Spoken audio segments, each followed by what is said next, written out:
Hello everybody, this is Conquering History Games and welcome to Progress Report number 58. Today we are going to be looking at the Pacific States of America, which I discussed briefly in Progress Report number 57.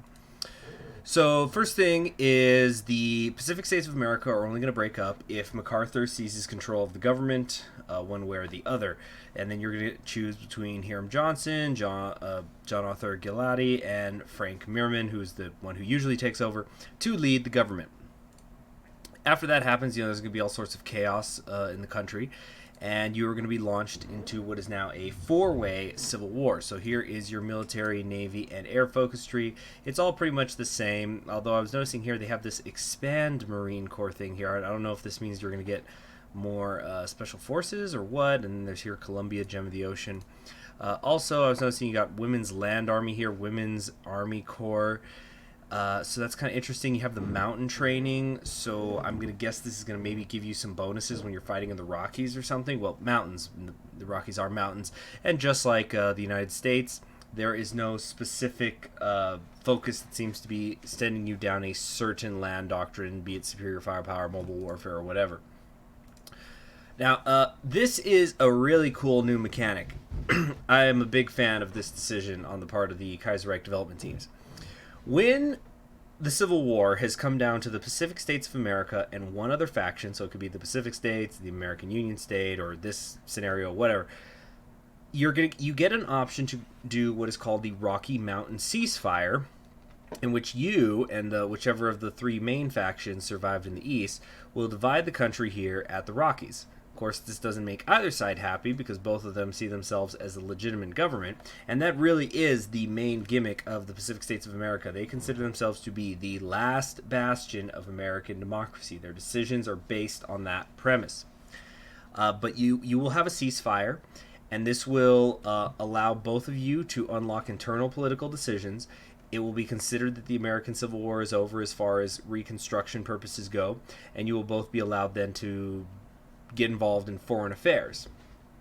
So this is really good because I've lost count of how many times where the American Civil War goes on too long, and so there isn't a winner before the Second World War starts, and so America never gets involved. But now, because you can begin foreign policies before 1939, hopefully, or at least in early 1939, both sides could potentially join factions, and then the World War is going to spill over to the Americas. So you could have an America that is lined up with, Germany fighting against the Pacific States. They're lined up with the Entente, and it's all going to be happening at once instead of there being a couple of minor wars, like two half wars that happen over the course of the game. So this is a terrific, terrific decision. Now, the way it'll work is if the Rocky Mountain ceasefire is proposed, the other side, of course, has to say yes also. And you do not have to propose the ceasefire. You can just continue the war until its conclusion. But the AI is programmed to almost always say yes. It's going to lean yes towards the ceasefire if you offer it. So I just think this is a terrific, terrific addition to the game. Then you have the political focuses here in the tree. You have your social conservatives over here on the left, the market liberals, the progressives, who apparently are taking their cues from the Bull Moose Party, according to the report. And then there is the Farmer Labor Party over here on the far right. This is probably where Henry Wallace is going to be, because Henry Wallace, we saw him in the United States tree, but here he is again, along with various other potential leaders of the PSA. Again, this is not all of them, but you got old Tricky Dick here, and the aviator Howard Hughes, and many others here. Upton Sinclair is not going to be an available leader for the PSA. Now, something to be noted is if you're playing as the United States and the Pacific States break off, anybody who's electable in the Pacific States will not be electable in the United States anymore. So, for example, Henry Wallace will be gone. Then you have got your foreign policy tree. So it's about seeking international recognition. You want other countries in the world to see you as a legitimate American government. Oh, actually, wait, I forgot to say. It's kind of interesting, some of these things that you see here. So, like, Medicare is going to get created, and I'm noticing that there's some overlap here. So, for example, social gospel is, whether you go Democrats or Republicans, this is possible. But between the Republicans and the progressives, there's liberal taxation, Securities Act, and stuff. And then farmer laborers and progressives in between them, you have Labor Relations Act, Social Security, things like that. Just wanted to point that out, that there's those overlaps, which I think is kind of cool. Anyway, so you've got your international recognition, different political branches. You could decide if you're going to bring Hawaii back in as a state or if you're going to ally with it. What are you going to do with the Philippines? The China policy apparently has to do with your economics, so that kind of sounds interesting. I like this carry a big stick with the California bear here. And then there's taking a side, of course. You're going to have options to ally with a democratic Japan. I'm pretty sure it has to be democratic, just like before, but hopefully they fixed it up a little bit so it works better.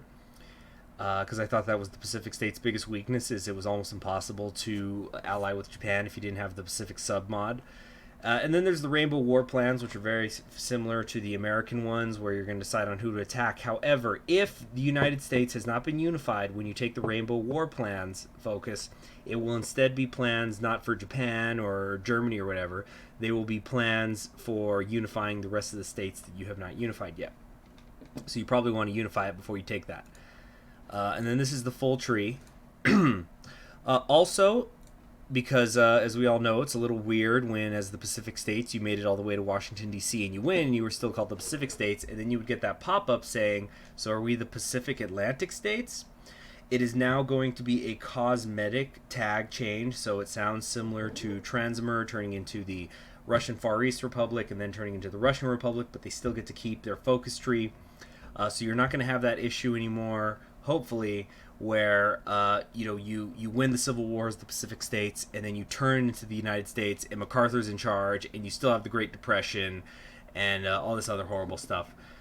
So I think it's going to be a very, very fun country to play as. I'm really looking forward to it, and I hope you are too. Anyway, I'm Conquering History Games. Please be sure to subscribe if you haven't already. Click the bell so you're always notified whenever a new video like this is going up. And if you like this work that I do, please feel free to support me on Patreon. The link is in the description below, and have yourselves a wonderful day. Bye.